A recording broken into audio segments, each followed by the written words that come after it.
Hi, Wasatch artists. So along with color, color is such a broad subject. I wanted to post a little something about building a palette. It's really fun to really train our eyes to see what colors really are. Sometimes we think apple and it's just red, or banana and it's just yellow.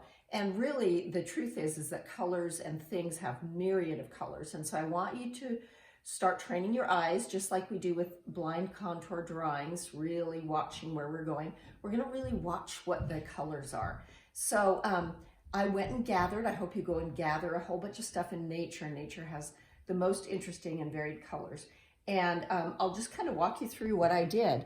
So starting out with the most simple, like a little orange, but look at all the different greens in there. So if I were building a palette for this, I'd have an orange, I'd have some green, and look at that. I'd even put some tan in there, or maybe look at that super light part right there. I think I'd find kind of a yellow for that. So those are all colors that you think of as, oh, that's just orange. It's not, there's all sorts. A plum, same thing. You've got some really dark purplish colors there.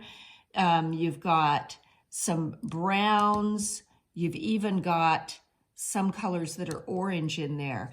And you don't think about it until you put them all together, even a little bit of white right in that center part. So that would be the palette I built for that. This little piece, this is really interesting because it's a neat piece of natural bark or something, and it has so many colors in it. It goes from this really light creamy color, has some pinks in it if you're really looking, has some dark grays in it, and even has some blues in the really darkest portions of it, and pinks, flesh color, kind of some taupe colors. So that, you'd need all of those colors and maybe even more to create that single, like what you'd probably call brown. Same with this piece of wood. So it's like this, or even the stick that I got. You can find the darkest of browns in there. You can even find blacks in places. But if you really look, there are grays, there are lots of kind of taupe colors, there are reds, and there are oranges. There are, you know, some really reddish colors and oranges.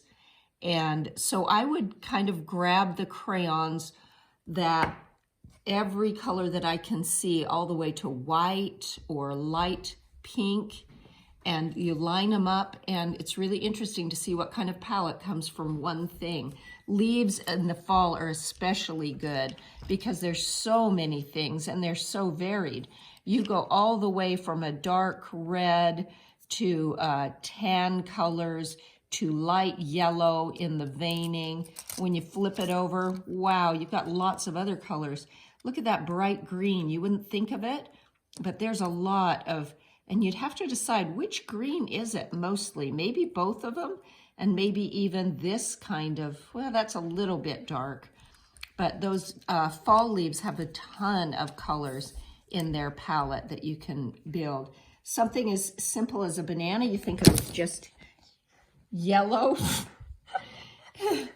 Don't drop your phone because it's super exciting right now.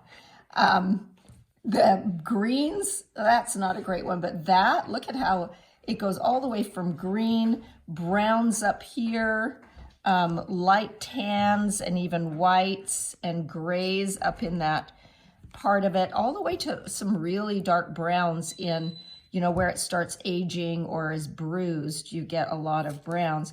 And of course, you've got yellows, but all sorts of different yellows. I would put all three of these yellows in that palette because all three of them turn up at different places in that banana.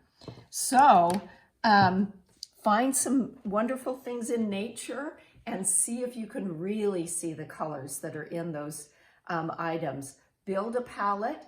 And once you've built a palette out of a few different items, we're going to do another art project based on the palette, a natural palette that you built. And that'll be really fun. So that's next. So go build some palettes.